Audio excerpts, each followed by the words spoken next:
Hello everyone, guys. Welcome to MBA Pathshala's YouTube channel. So, guys, this RC is going to be on natural sciences. Again, one of the genres that comes more or less every year. Okay, so let's start with the passage.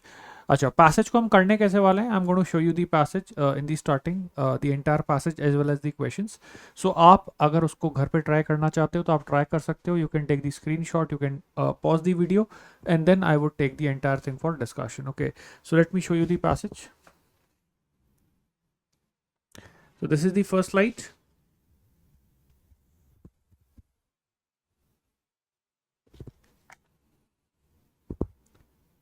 Second.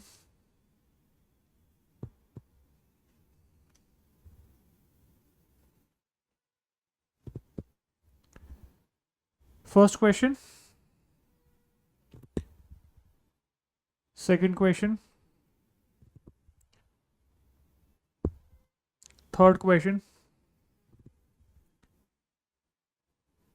Fourth question. Okay, so करते हैं discuss. Let's start with the discussion part.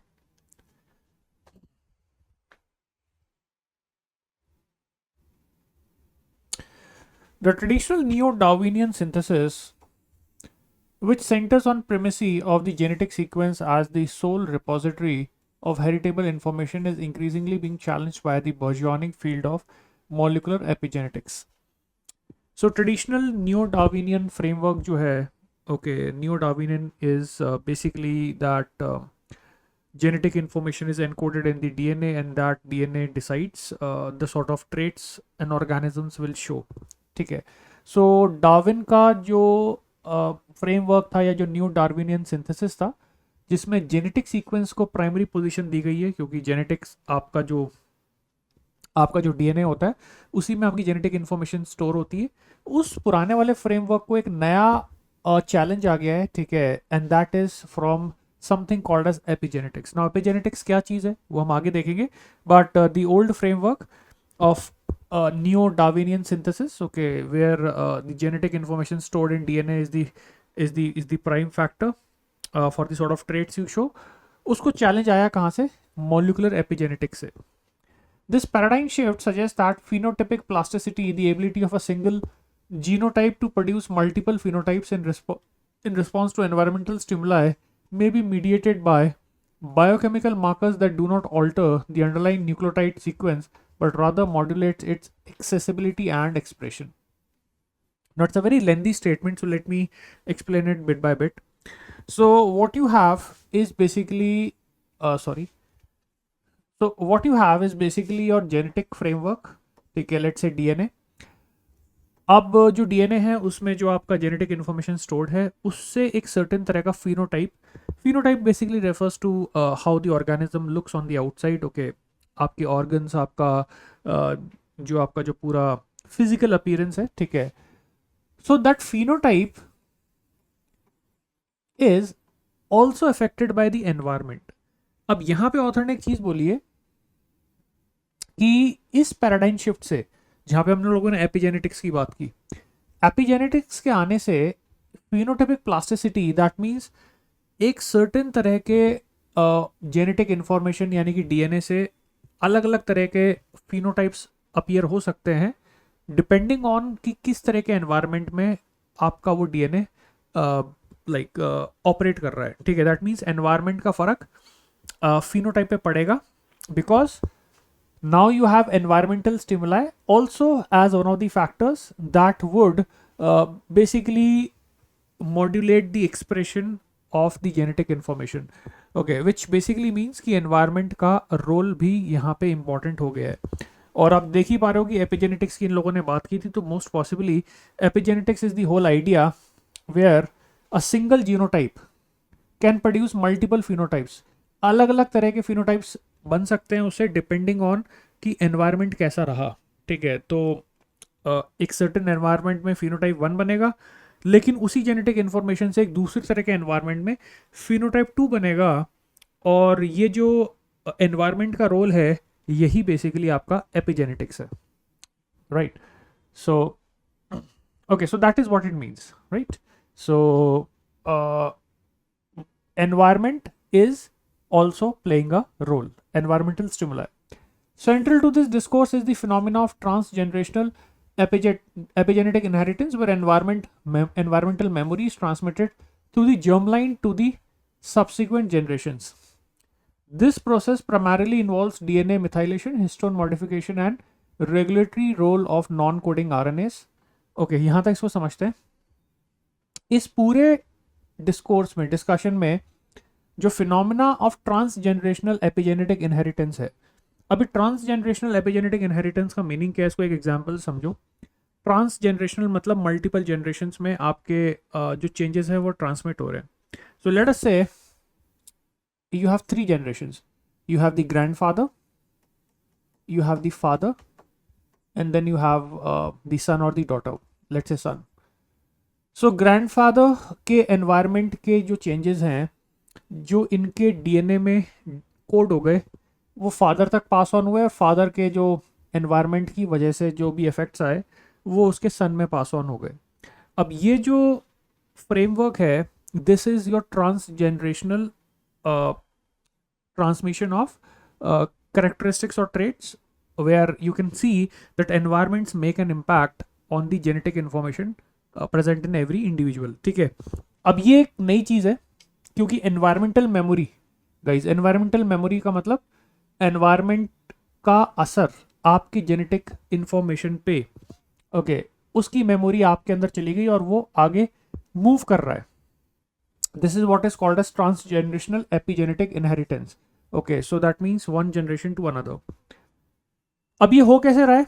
This process is primarily involving DNA methylation, histone modification, the regulatory role of non-coding RNAs. अब यहाँ पे ना देखो, इन technical words की meaning जानने की हमें ज़रूरत नहीं है. हमें बस ये जानना है कि ट्रांसजेनेटिक एनवायरमेंटल इंफॉर्मेशन पास ऑन हो रही है इन पर्टिकुलर एंटिटीज़ के माध्यम से, and this is what also constitutes what we call as the role of epigenetics. In DNA methylation, methyl groups are enzymatically added to cytosine bases, typically resulting in transcriptional silencing, while the majority of these marks are erased during the sweeping reprogramming event that occurs during gametogenesis and early embryogenesis. Certain loci known as imprinted genes escape this erasure. ये एक बहुत important statement है. पता है इसका meaning क्या है? इसका मीनिंग ये है, जनरली तो ऐसा होता है कि एनवायरनमेंट से जो भी आपके डीएनए में चेंजेस हुए, जैसे ही हम बात करते हैं गेमिटोजेनेसिस की, okay, so that means gametes means male gamete and female gamete. Okay, so you have sperms and you have your ovum. Okay, so जो गेमिटोजेनेसिस होता है, गेमिटोजेनेसिस के टाइम पे जनरली एनवायरनमेंट का जो इफेक्ट है आपके डीएनए पे वो इरेज हो जाता है. दैट मीन्स कि एक फ्रेश कॉपी जाती है. ठीक है. लेकिन बहुत बार ऐसा होता है कि एनवायरनमेंट का जो इम्पैक्ट है आपके डीएनए पे वो स्टे कर जाए, और वो स्टे करना ही these genes are called as imprinted jeans.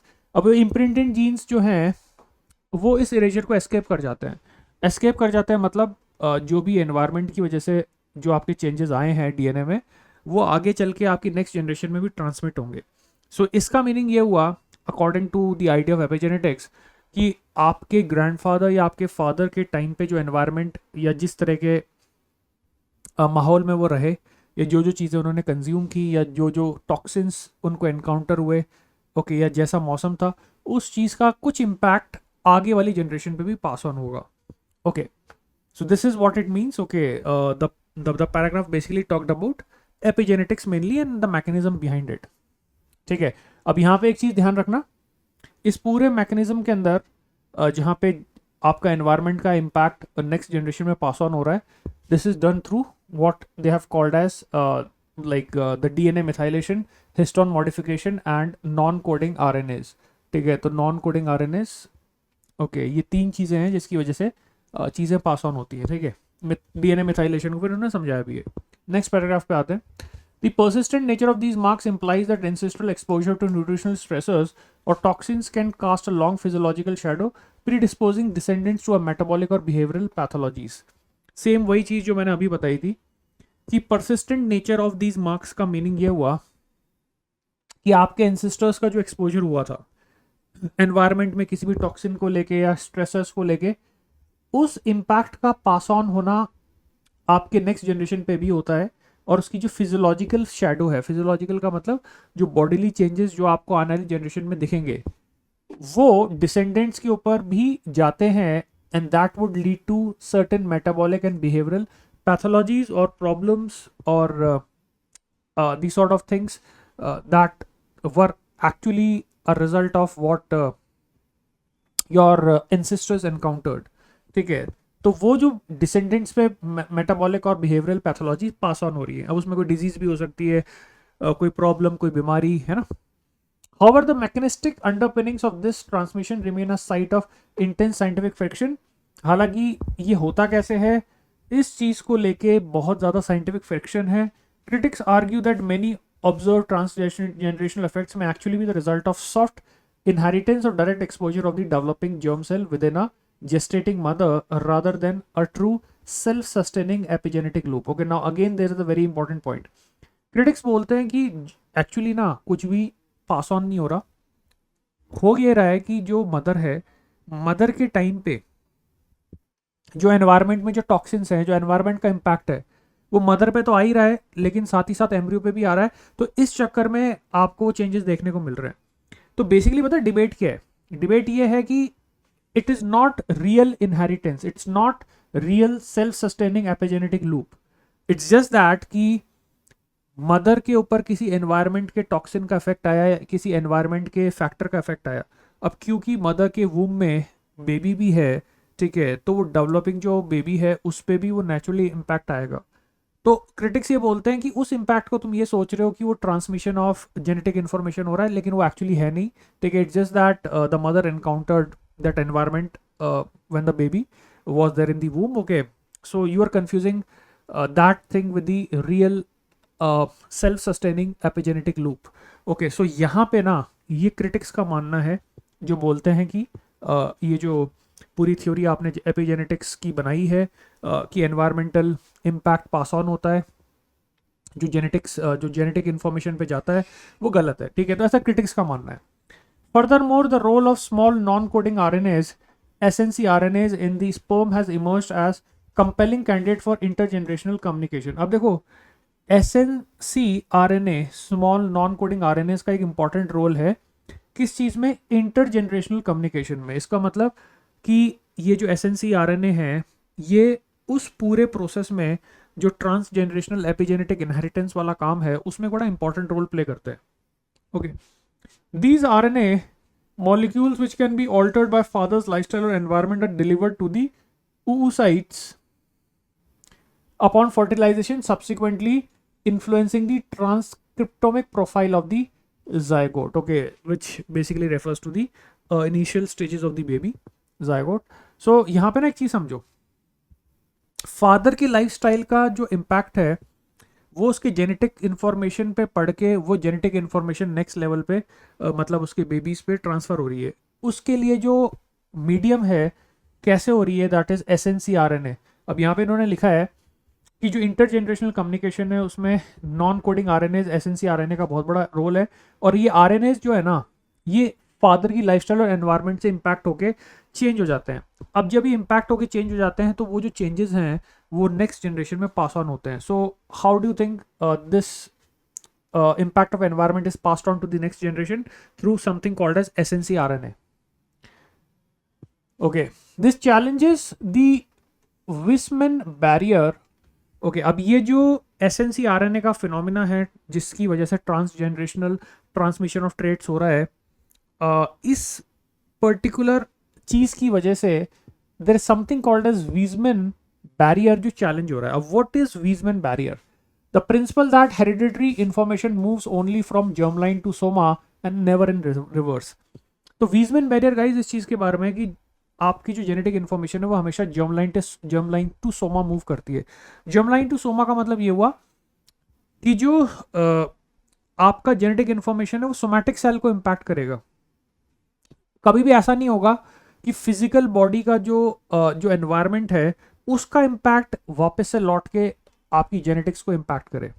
Okay, so it's like कि जो भी जेनेटिक्स में आपको मिला है वो आपके बॉडी को तो इम्पैक्ट कर सकता है, लेकिन एनवायरनमेंट और बॉडी यानी कि जो सोमा है, सोमैटिक सेल्स, वहां से इम्पैक्ट वापस से जर्म लाइन पे नहीं आ सकता। ठीक है, तो ये आपका वीजमैन बैरियर था।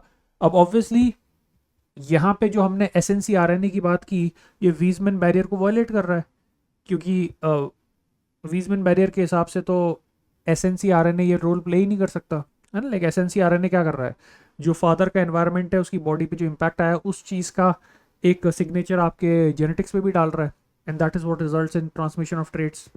ठीक है, if somatic experiences can indeed reorganize the epigenetic landscape of the germline का मतलब DNA, we are forced to reconsider the pace of evolutionary adaptation.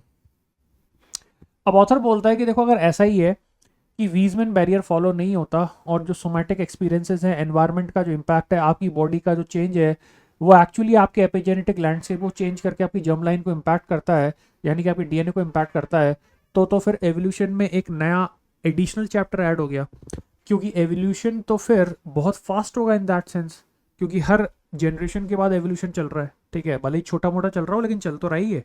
Okay, so that is something that's gonna like make you reconsider the pace of evolutionary adaptation. Okay, now the adaptation is happening very fast.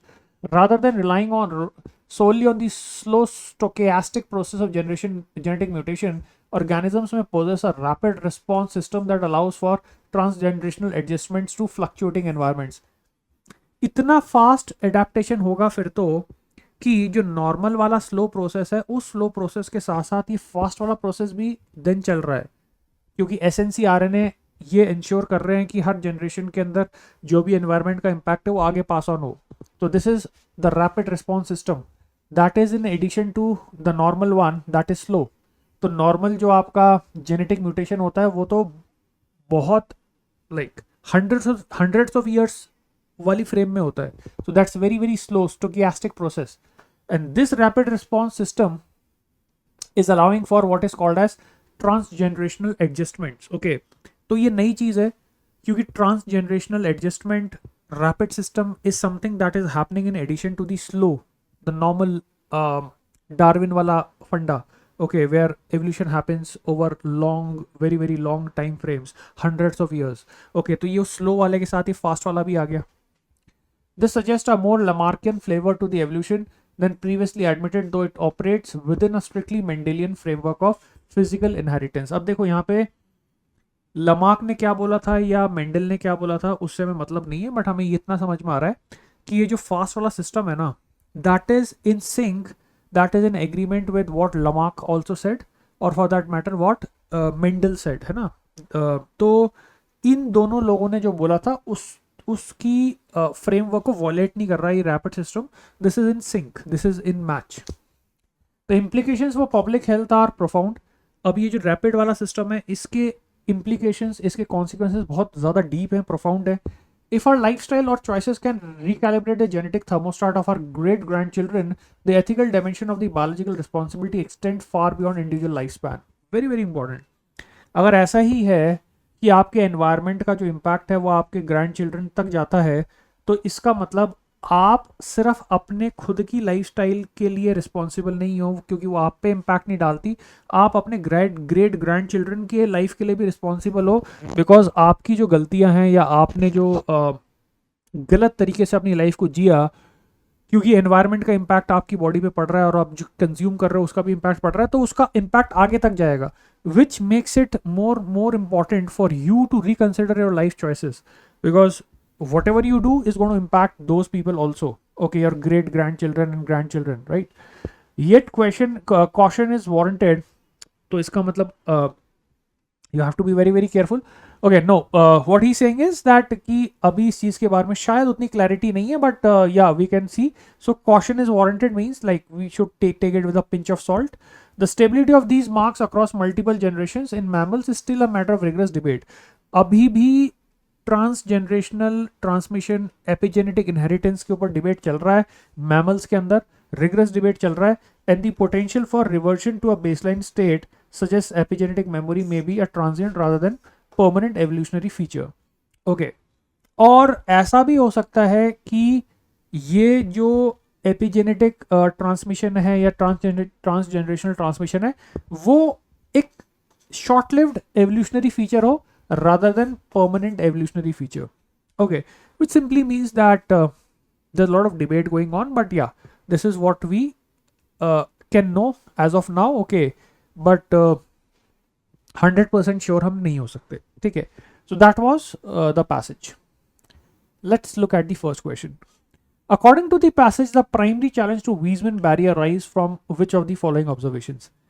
So Weismann barrier guys क्या था? Weismann barrier ये था कि the transmission of traits always happens from germline to soma and never from soma to germline, which means कि आपका जो genetics है, आपका जो डीएनए है, उसमें जो भी इंफॉर्मेशन कोडेड है वो आपकी बॉडी के फिनोटाइप को अफेक्ट करेगी, लेकिन ऐसा नहीं होगा कि आपका जो बॉडी है या आपका जो एनवायरनमेंट का इम्पैक्ट है वो वापस से लौट के डीएनए को इम्पैक्ट कर दे और वो फिर आगे इम्पैक्ट नेक्स्ट जनरेशन पे जाए.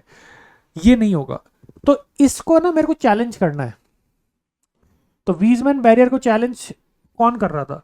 वीजमैन बैरियर को चैलेंज कर रहा था आपका एसएनसीआरएनए, क्योंकि एसएनसीआरएनए का जो पूरा फंडा था वो तो यही था ना कि आपकी जनरेशन में जो भी इम्पैक्ट है वो आपके नेक्स्ट जनरेशन के लोगों पे जाएगा. Okay, look at this guys. Furthermore, the role of small non-coding RNAs in the sperm has emerged as a compelling candidate for intergenerational communication. These RNA molecules, which can be altered by the father's lifestyle or environment, are delivered to the oocytes upon fertilization, subsequently influencing the transcriptomic profile of zygote. Simple भाषा में आपके father के traits या आपके father के environment का impact आपकी next generation पे जाएगा. उसके लिए SNCRNA रिस्पॉन्सिबल होता है.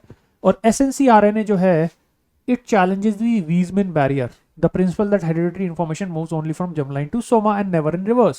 So यहाँ पे आंसर क्या होने वाला है?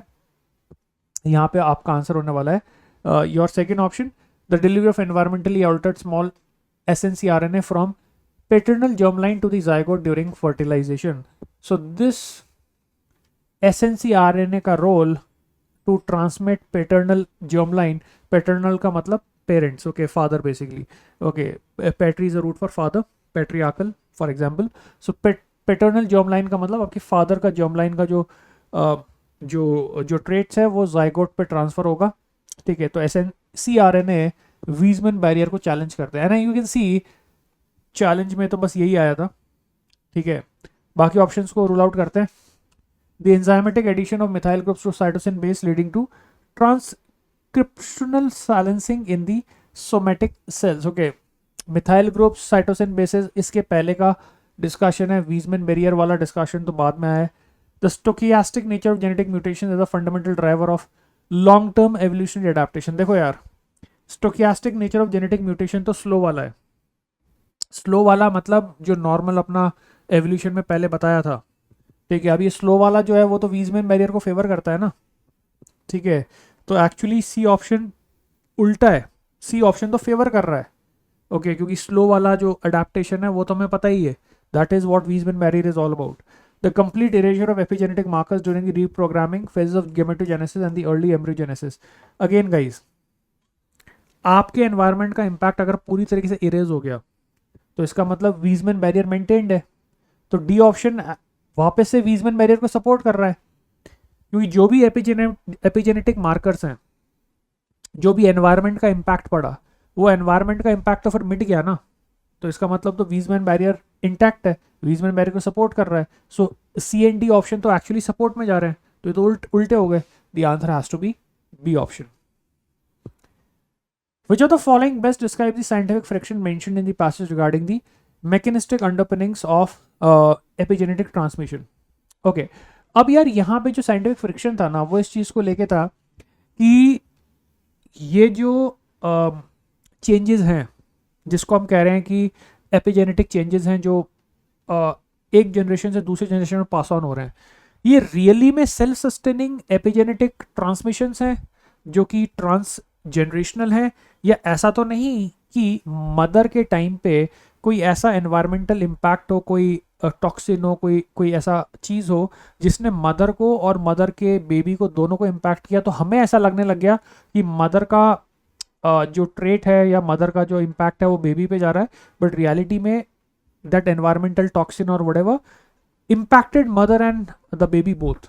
Okay, at that point in time, and like we are confused. Okay, so is it like real change or is it like something that's environmental exposure of germline in vitro? ठीक है, ये जो option है ना, इसको मैं actually आपको passage में दिखा भी देता हूँ. ये कन्फ्यूजन क्रिटिक्स का है. ठीक है, देखो आप यहाँ पे क्रिटिक्स ने ना यही कन्फ्यूजन की बात की है.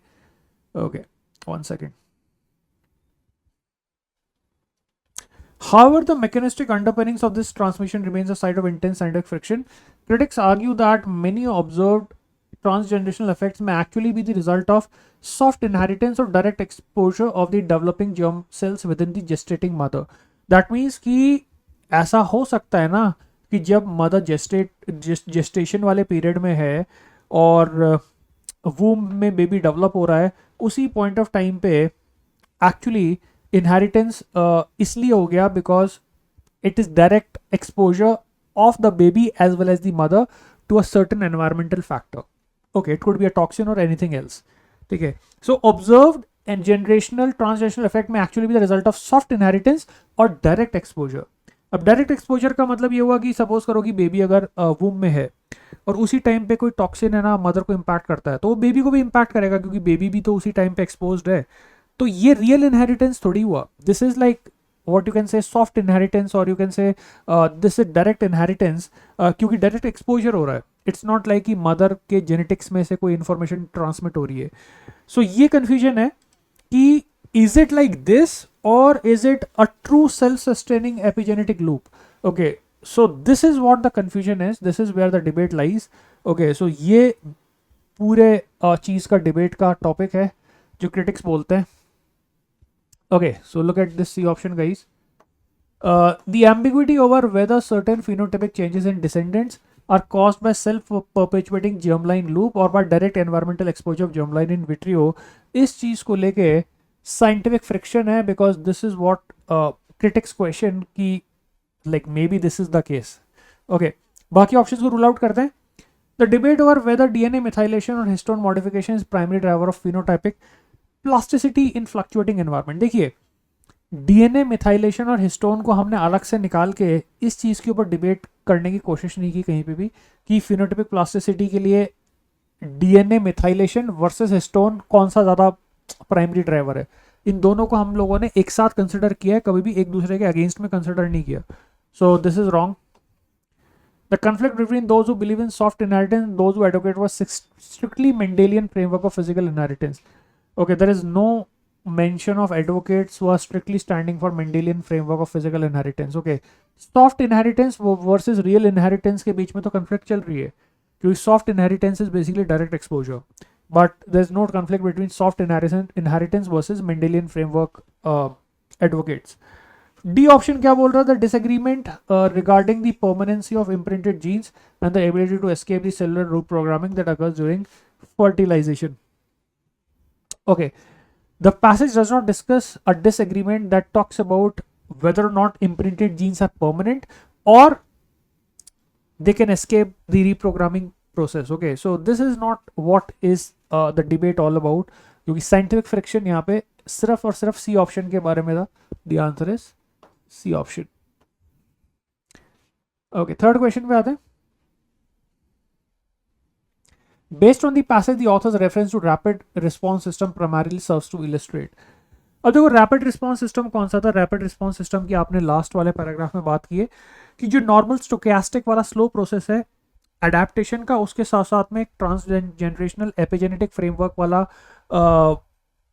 ट्रांसमिशन भी चल रहा है, which is the faster version. Okay, where you can transmit your traits to your grandchildren. Okay, so that was the like the faster process that comes along with the normal stochastic genetic mutation, which is the slow one. ठीक है, तो environmental adjustments which transmit from generation to generation is the rapid system. So let me show you. Okay, so look at this here, a rapid response system.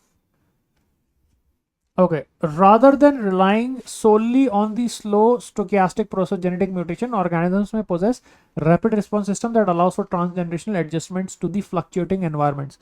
अब यहाँ पे एक चीज का ध्यान देना, rather than relying solely on the slow stochastic process genetic mutation. इसका meaning क्या हुआ? ऑथर क्लैरिफाई कर रहा है कि इसकी जगह की केवल और केवल आप slow stochastic process of genetic mutation पे रिलाई करो, तो केवल उस पर रिलाई नहीं कर रहे, मतलब ये भी उसके साथ में आ रहा है. अब ये मैं आपको स्पेसिफिकली क्यों बता रहा हूँ, क्योंकि अगर यहाँ पे ये लिखा है कि केवल हम slow stochastic process of genetic mutation पे रिलाई नहीं करते, ओके, उसके साथ साथ रैपिड रिस्पॉन्स सिस्टम भी चलता है जो कि transgenerational adjustments to fluctuating environments को कैप्चर करता है, और वो एनवायरनमेंट के हिसाब से जो चेंजेस वो नेक्स्ट जनरेशन में पास ऑन होते हैं.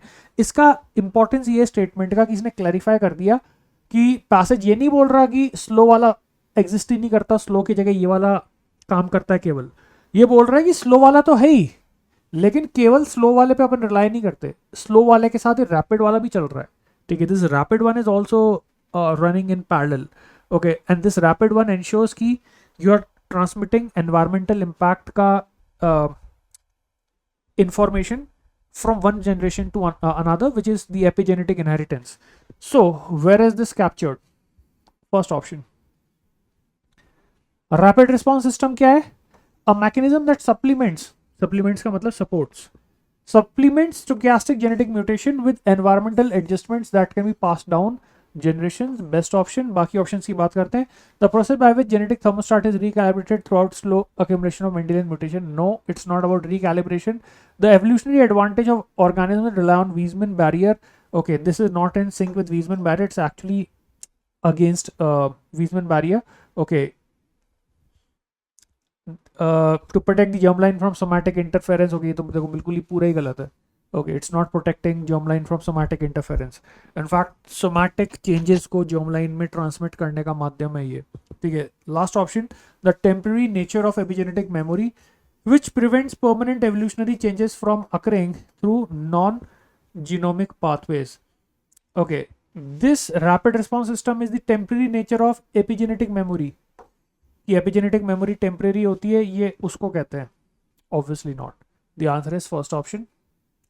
Last question. The passage suggests that if the skeptics of stable transgenerational epigenetic inheritance are correct, which of the following would be the most likely conclusion? Now this is an application based question, क्योंकि एक मेरे को context दिया जा रहा है और मेरे को पूछा जा रहा है कि अगर ये सही है तो कौन सा ऑप्शन है जो इसके साथ साथ में एज अ रिजल्ट सही होना चाहिए. So the question is asking me, passage ये suggest करता है if the skeptics of stable transgenerational epigenetic inheritance are correct, कि transgenerational epigenetic inheritance होता है, यानी कि आपके जनरेशन में जो भी आपके ऊपर एनवायरनमेंट का इम्पैक्ट आया, क्या खाना आपने खाया, क्या आपकी लाइफ चॉइसेस थी, किस तरह की डिजीजेज आपको हुई, उसका इम्पैक्ट आपके नेक्स्ट जनरेशन पे और उसकी नेक्स्ट जनरेशन में पास ऑन होगा. तो अगर वो बात सही है, ठीक है, which of the following would be the likely conclusion, तो इनमें से कौन सा ऐसा ऑप्शन है जो उसका लाइकली कंक्लूजन होगा. अब लाइकली कंक्लूजन ऑब्वियसली ये होगा कि आपके हेल्थ का जो जिम्मेदारी है और उसका जो इम्पैक्ट है वो केवल आप तक नहीं सीमित रह जाता. आपकी हेल्थ के साथ क्या होता है, आपकी बॉडी के साथ क्या होता है, आपको कैसी डिजीजेज होती हैं, कैसा खाना आप खाते हो, कौन सी बीमारियां आपको होती हैं, उन सब चीज़ों का इम्पैक्ट आपके नेक्स्ट जनरेशन पे भी पड़ेगा. तो your responsibility increases because now you're responsible for those people also, because whatever happens to you, okay, would be also passed on to the next in the next generation. First option. The ethical dimension of biological responsibility would be confined primarily to the individual's own health and immediate offsprings. Okay, that is first option. Okay, now this is something okay, थोड़ा सा यहाँ पे मैं एक correction कर देता हूँ. यहाँ पे स्केप्टिक्स की बात हुई है. स्केप्टिक्स का मतलब ट्रांसजेनरेशनल एपिजेनेटिक इनहेरिटेंस के अगेंस्ट में जो बोलते हैं, ठीक है. तो ट्रांसजेनरेशनल एपिजेनेटिक इनहेरिटेंस के सपोर्ट में जो बोलते हैं वो तो ये बोलते हैं कि आपकी एथिकल रिस्पॉन्सिबिलिटी बढ़ जाएगी, क्योंकि एथिकल रिस्पॉन्सिबिलिटी इसलिए बढ़ जाएगी बिकॉज आप जो भी कर रहे हो उसका इम्पैक्ट आपके बच्चों पे भी पड़ेगा और आपके आने वाले प्रोजेनी पे भी पड़ेगा. अब क्योंकि जो क्वेश्चन वो स्केप्टिक्स की बात कर रहा है तो मतलब इसका उल्टा होगा. तो इसका उल्टा क्या होगा कि स्केप्टिक्स ये बोलेंगे कि जो आपकी जो बायोलॉजिकल रिस्पॉन्सिबिलिटी है या जो एथिकल डायमेंशन है वो केवल आप तक ही सीमित है, क्योंकि स्केप्टिक्स का तो मतलब ये है कि वो लोग मानते हैं कि जो आपका इम्पैक्ट है वो नेक्स्ट जनरेशन में पास ऑन नहीं होगा। अगर नेक्स्ट जनरेशन में पास ऑन नहीं होगा तो इसका मतलब कि what ever you do with your body, with your health, your biology would be limited to you. It would not be transmitted to next generation. So okay, so just keep that thing in mind. Okay, वो word skip हो गया था, तो इन्होंने sceptics पूछा है। तो sceptics का मतलब आपका बॉडी, आपका हेल्थ और उसका जो इम्पैक्ट है वो केवल आप तक ही सीमित है, ठीक है। So that is what the people who are against epigenetic inheritance, that is what they would say. The ethical dimension of biological responsibility would be confined primarily to the individual's own health and immediate offspring, ठीक है। बाकी options क्या है? somatic experiences, um, somatic experiences would have no impact whatever on the transcriptomic profile of the developing zygote. Okay, there is no specific purpose of developing zygote. Developing zygote is just a stage for the next generation. तो आपको बात करनी है upcoming generations की, ठीक है। The new Darwinian synthesis would need to be entirely replaced by strict Lamarckian. Okay, why would new Darwinian synthesis and Lamarck, इसको मैं इससे रिप्लेस कर भी दूंगा तो इससे फर्क क्या पड़ेगा? स्केप्टिक्स का जो लेना देना है, ओके, जब आपने कहा कि स्केप्टिक्स हैं जो ट्रांस जनरेशनल एपिजेनेटिक इनहेरिटेंस के, अगर मैं स्केप्टिक्स की बात करता हूं तो skeptics are basically questioning the whole idea कि एपिजेनेटिक इनहेरिटेंस एक्चुअली होता है कि नहीं होता। क्योंकि स्केप्टिक्स की अगर आप बात करोगे तो स्केप्टिक्स इस चीज़ पे सवाल उठाते हैं कि ये सेल्फ सस्टेनिंग लूप है भी कि नहीं है। देखो, okay, critics argue that observe transitional effects में एक्चुअली भी the result of soft inheritance और डायरेक्ट एक्सपोजर। अब डायरेक्ट एक्सपोजर में क्या होगा कि सिर्फ आपको और आपका जो इमीडिएट जो बच्चा है आपके पेट में उस पर इंपैक्ट आ रहा है, ठीक है, गेस्टेटिंग मदर के, लेकिन आगे चल के वो लूप चल नहीं रहा। बिकॉज स्केप्टिक्स के हिसाब से जो लूप है ना, वो लूप एक्चुअली एक रियल लूप है ही नहीं।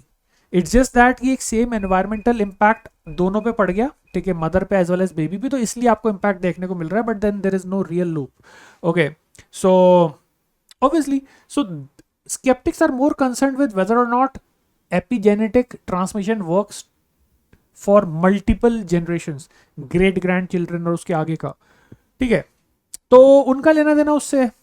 ओके, तो अगर स्केप्टिक सही है तो ऑब्वियसली फर्स्ट ऑप्शन, फिर तो आप जो कर रहे हो उसका इम्पैक्ट बस आपके ऊपर और आपके जो इमीडिएट जो बेबी है जो कि सेम एनवायरनमेंट में पैदा हुआ है उन दोनों पे पड़ जाएगा, आगे पास ऑन नहीं होगा।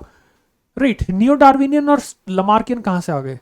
The role of small non-coding RNAs in the sperm would be rendered irrelevant in the field of molecular biology. Okay, in the entire passage, the word sperm has not even been mentioned, and the non-coding RNAs with context to sperms, okay, is something that would be like totally out of context. Okay, as far as the question is concerned.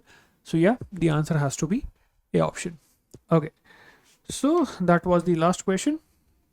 And before we end the session, guys, so we are starting with the Zenith batch. Okay, Zenith batch start ho chuka hai, so you can consider this batch. Okay, the batch includes everything. It includes live classes, mocks, sectional test.